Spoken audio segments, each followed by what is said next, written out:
కవిత మాట్లాడుతున్నారు. ఇప్పుడు లైవ్ ద్వారా చూద్దాం. అన్యాయం జరుగుతుంటే చూస్తూ ఊరుకోవడం అన్యాయం. అక్క మీరు ఆలోచన చేయాలని నేను కోరుతా ఉన్నాను. ట్రైబల్ ఎంపవర్మెంట్ అంటే ట్రైబల్స్లోంచి ఆదివాసీల్లోంచి కూడా ఖచ్చితంగా కాంట్రాక్టర్లు కావాలి, వ్యాపారవేత్తలు కావాలి. మరి 10 లక్షలు ఉండేటటువంటి ఆ లిమిట్ని మీరు 25 లక్షలకు పెంచి ట్రైబల్స్కి ఇవ్వకుండా ఇతరులకు ఇస్తున్నట్టుగా నాకు తెలిసింది. నా ఆరోపణలో తప్పుంటే సరిచేయండి. ఒకవేళ మీరు చేసేటటువంటి పనిలో తప్పుంటే మాత్రం సవరించుకోవాలని చెప్పి సీతక్క గారికి నేను సూచన చేస్తూ ఉన్నా. ఇక అదేవిధంగా ఎంజిఎం హాస్పిటల్ మరి తీసేసి జైలు తీసేసి అక్కడ 20 ఫ్లోర్ల హాస్పిటల్ కడతామని చెప్పారు. ఎందుకు కడతలేరు ఏం సంగతి అని దాని గురించి ఆలోచన చేస్తే మళ్ళా అన్ఫార్చునేట్లీ అవినీతి రాజ్యం వెళ్తూ ఉన్నది.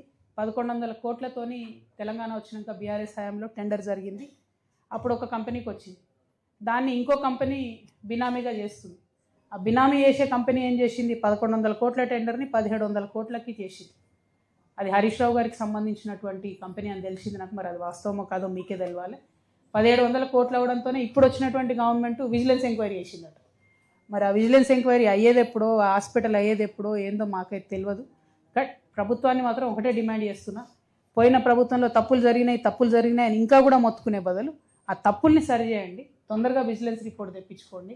ఎవరినన్నా శిక్షించేది ఉంటే శిక్షించండి, ఏది చేస్తారో చేయండి. కానీ ప్రజలకు మాత్రం సౌకర్యాన్ని క్రియేట్ చేయవలసిందిగా నేను కోరుతా ఉన్నాను. అల్టిమేట్గా మళ్ళీ ఒకసారి వరంగల్, హన్మకొండ ప్రజలకు నేను తెలియజేసేది ఒకటే, తెలంగాణ తెచ్చుకున్న తెలంగాణ కొందరి తెలంగాణ కాకుండా అందరి తెలంగాణ కావాలని చెప్పి మనస్ఫూర్తిగా నేను కోరుకుంటున్నాను.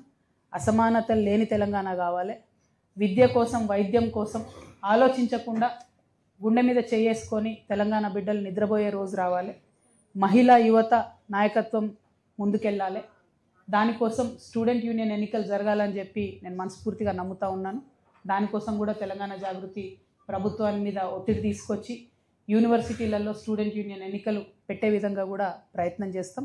ఎందుకంటే స్టూడెంట్ యూనియన్ ఎన్నికలు లేకపోవడంతో కొత్త నాయకత్వం వస్తలేదు. మళ్ళీ పొలిటీషియన్స్ పిల్లలే, పొలిటీషియన్స్ చుట్టాలే, పొలిటిక్స్ అలవాటు ఉన్నోళ్ళే, ఆ ఫ్యామిలీస్ వాళ్ళే వస్తూ ఉన్నారు. కాబట్టి అట్లా కాకుండా కొత్త నాయకత్వం రావాలంటే స్టూడెంట్ యూనియన్ ఎన్నికలు జరగాలని చెప్పి కూడా నేను కోరుతూ, మరి అనేక విషయాలు ఉన్నాయి. నేను మీకు కొత్తదాని కాదు, మీరు నాకు కొత్తోళ్ళు కాదు. చాలా సందర్భాల్లో కలుసుకున్నాం, మాట్లాడుకున్నాం. కాకపోతే కన్స్ట్రక్టివ్గా మన హన్మకొండ, వరంగల్ జిల్లాలు ముందుకు పోవాలంటే ఈ సమస్యలను దాటుకొని ముందుకెళ్ళాలని చెప్పి నేను మనస్ఫూర్తిగా కోరుకుంటూ మరి మీ అందరి దగ్గర కూడా సెలవు తీసుకుంటున్నాను.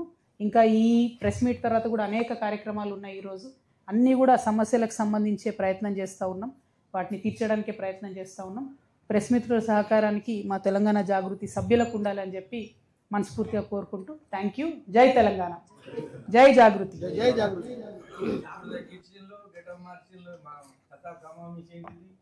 ఏమంటారన్నా? దూకుడు తగ్గించింది అన్న. ఏడ తగ్గించిన అన్న? ఇంతమంది గురించి చెప్పిన. ఇప్పుడు ఇది చూడు, రేపు నన్ను ఎంతమంది ఎంట పడతారో. నేను ఇప్పుడు మాట్లాడింది మాట తీరు వేరే ఉండొచ్చు అన్న, కానీ ప్రశ్నించే తత్వం ఏం మారలే.